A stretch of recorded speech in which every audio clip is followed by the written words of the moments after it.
शहर में नकली नोटों की मुंतकिली की एक खतरनाक टोली को पुलिस ने गिरफ्तार कर लिया। पुलिस के मुताबिक एक इत्तला पर south zone task force police और चंदनगुट्टा पुलिस की मुश्तरका कार्रवाई में 5 रुकनी टोली को गिरफ्तार करते हुए मुकदमा दर्ज कर लिया। ये टोली के अफराद नकली नोटों को बाजार में मुंतकिल करते हुए असली नोटों को हासिल कर लिया करते और इस टोली का असल सरगना मोहम्मद इस्माइल बताया गया है और ये वेस्ट बंगाल का रहने वाला है। ये नकली नोटों को कम पैसों में खरीदता और ज्यादा पैसों में इसे फरोख्त करता।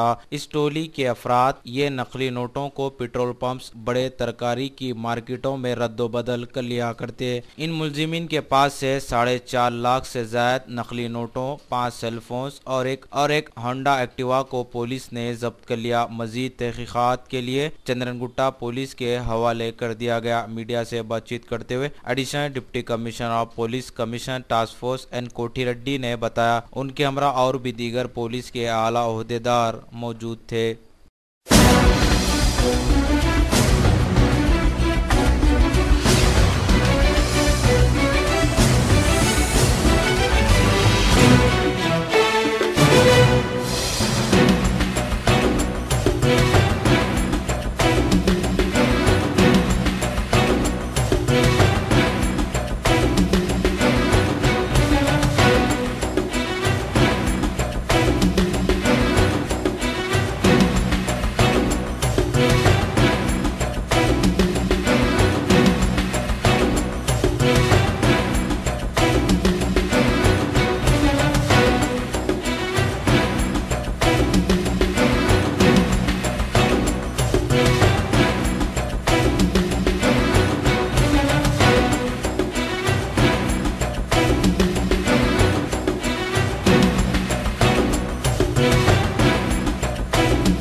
आज south zone task force team को एक इन्फॉर्मेशन मिला कि मोहम्मद इस्माइल नेटिव ऑफ वेस्ट बंगाल ने चंदनगुट्टा एरिया में उसके कस्टमर से फेक करेंसी सर्कुलेट कर रहा है। इमीडिएटली हमारी team and Chandangutta law and order police jointly Ismail और उनके कस्टमर से शेख आजम, मोहम्मद इरफान, मोहम्मद आनिफ, गुलाम रसूल को अपहरण किया है और 4.68 lakh fake currency, net cash 19,000 Honda Activa seize किया गया है। इंक्वायरी में मालूम पड़ा कि 5 मंथ्स पहले इस्माइल को एक fake currency supplier Pyare Mohammad native of West Bengal से मुलाकात हुआ। उनने इस्माइल को 1 लाख फेक करेंसी को 45,000 रुपीज़ ओरिजिनल करेंसी के हिसाब से दे रहा था। फिर इस्माइल ने 3,000 कमीशन लेकर कस्टमर्स को 1 लाख फेक करेंसी की 48,000 दे रहा था।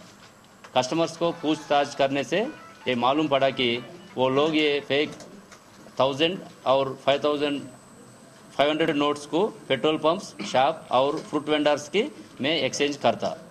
इस्माइल भी नोट्स को एक्सचेंज करता। नोट्स हाई क्वालिटी रहने के कारण फेक नोट्स बोल के मालूम नहीं पड़ता था। फर्दर इन्वेस्टिगेशन के लिए केस को चंद्रनगुट्टा पीएस को हैंड ओवर किया जा रहा है।